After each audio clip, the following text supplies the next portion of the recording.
Bureau Krishnamurthy గారు live లో సిద్ధంగా ఉన్నారు. మనకి ఈ రోజు రేపు హైదరాబాద్ లో శ్రీరామనవమికి సంబంధించిన ఏర్పాట్లు ఎలా జరుగుతున్నాయి, దానికి సంబంధించి శ్రీరామనవమి శోభయాత్ర ఎలా జరుగుతోంది, దీనికి సంబంధించి మనకి ఈ రోజు వైరల్ అవుతున్న న్యూస్ ఏంటంటే గోషామహల్ ఎమ్మెల్యే ఎవరైతే ఉన్నారో ఎమ్మెల్యే ఒక సంచలన వ్యాఖ్యలు చేశారు. ఈ శ్రీరామనవమికి సంబంధించి రేపు జరగబోయే ఏర్పాట్లలో తనని ఉగ్రవాదులు టార్గెట్ చేసినట్టుగా ఆ వ్యాఖ్యలో మనం చూస్తూ ఉన్నాం.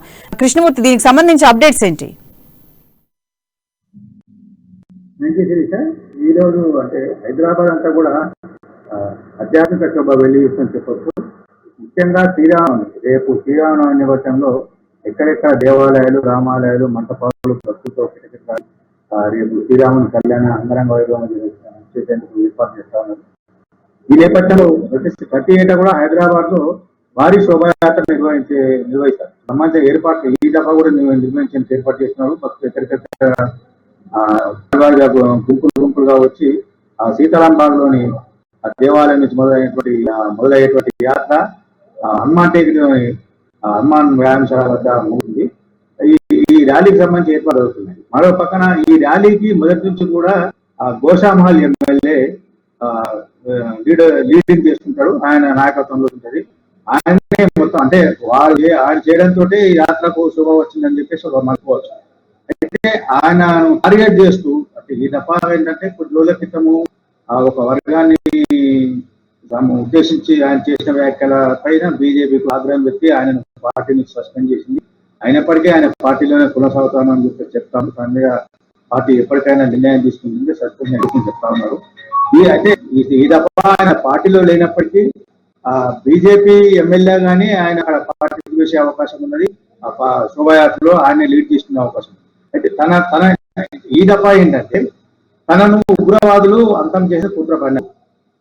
గత కొంతకాలంగా తనకు పాకిస్తాన్ నుంచి ఫోన్ కాల్స్ వస్తా ఉన్నాయి. ఈ విషయంలో 1-3 సార్లు డీజీపీ అంజనీ కుమార్ తెలిపాను. స్థానికంగా ఉన్నటువంటి మంగళాట్ పోలీసులో ఫిర్యాదు ఇచ్చాను. తన ఫోన్ కాల్ సంబంధించిన ఫోన్ నెంబర్స్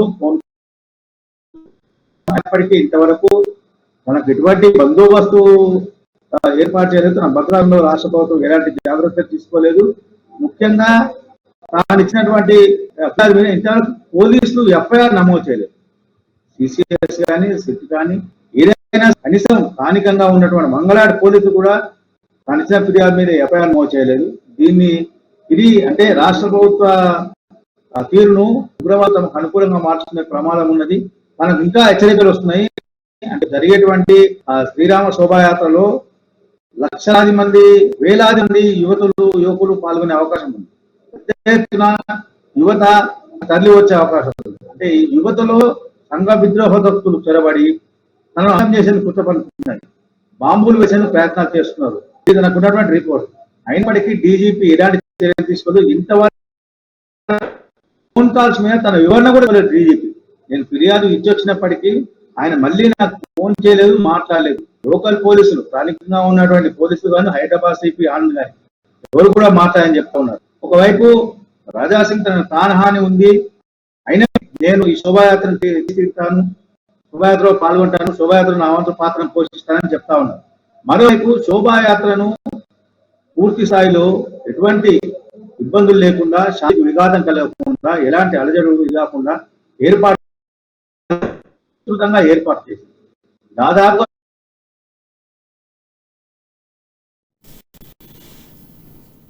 కృష్ణమూర్తి, ఏదైతే ఈ శోభయాత్ర గోషామహల్ ఎమ్మెల్యే ఈ సంచలన వ్యాఖ్య ఏదైతే చేశారో దీనికి సంబంధించి పోలీస్ కమిషనర్ కి లేఖ కూడా రాసినట్టుగా తెలిసి హైదరాబాద్ పాత బస్తీకి చెందిన ఉమామహేశ్వరి అనే పేరుతో ఒక లేఖ ట్వీట్ చేసినట్టుగా కూడా తెలుస్తోంది.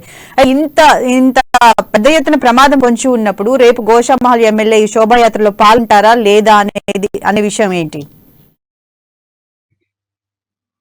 రాజాసింగ్ మళ్ళీ చెప్పారు, రాజా కూడా చెప్పారు, నేను కలిసిన వాళ్ళతో నేను శోభాయాత్రలో పాల్గొంటాను. కానీ నాకు భద్రత కల్పించాల్సిన బాధ్యత రాష్ట్ర ప్రభుత్వం. నేను ఒక ప్రజాపతిగా ఉన్నాను, ఎమ్మెల్యేగా పనిచేస్తున్నాను. ఫోన్ కాల్స్ వస్తా ఉన్నాయి, బెదిరింపు కాల్స్ వస్తున్నాయి, ఫోన్ మీద వస్తున్నాయి, వాట్సాప్ మెసేజ్లు వస్తున్నాయి.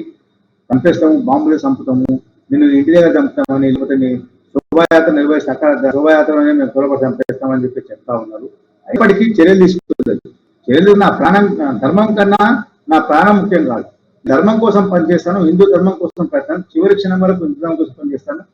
వచ్చినా సరే నేను ఖచ్చితంగా శోభాయాత్ర నిర్వహించి శోభాయాత్రలో పాల్గొంటానని స్పష్టం చేస్తాను.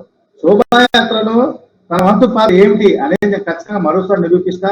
నేను ఖచ్చితంగా శోభాయాత్రలో పాల్గొంటాను. శోభాయాత్ర మొదలు సీతారాం బాగ్ నుంచి మొదలయ్యేటువంటి శోభాయాత్ర హనుమాన్ దగ్గర వస్తుంది. అక్కడి వరకు నేను ఉంటాను, ఖచ్చితంగా శోభాయాత్ర పాల్గొంటాను అని చెప్పేసి ఆయన పదే పదే స్పష్టం చేస్తా ఉన్నారు. Right, thank you Krishnamurthy.